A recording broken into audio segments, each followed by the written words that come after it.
Obwe okuronda obushagiki ahabwa besimbere ahabwa president wa Uganda kuri kugendo meisho obwo hakuburayo okwezi kumwe kwonka kutera karuru. Honorable Nandara Mafabi akwasire ebendera kibine kya Forum for Democratic Change ashabira ba district ya Kisoro okumushagika abwo kuba wene kibina kya FDC beine bintu byingi ebibarkwenda kukorera Uganda. Ahanshonga yo kurwanisa obworo Mafabi azire government ye eine nteekateeka yo kuteeka miliyoni gana omunshaho ya buri kyaro kwera abantu kwetungura. Poverty has no color, no religion, no party.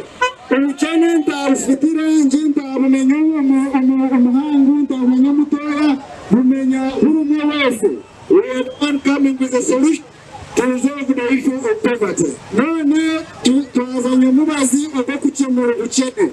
That's why it's very clear. We say we want to fix the economy and we have money in our pockets. Nathani Nandara Mafabi nagira ngo naza kureba omunshonga y'emishoro erengeserize. You have got this road, does not mean you should stop on this road. There should be roads in all the villages of this place of Kisara fito uyumuhare ariko yumutenda atwa yifuza kutamurigisabo. Harindini ara yifuza murigisoro kugira ngo ibeko oranzi.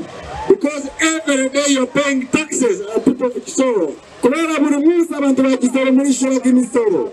You have the best tourism sites, but they are not really well facilitated. Ahanshonga zibyo bwegese Mafabi azire ngo government ye abeji omashomero nibeja ku bantu batunga ebyo kurya byabusha aha mashomero kwenda kutubya aha mubaro gw'abana abarukuruga omashomero.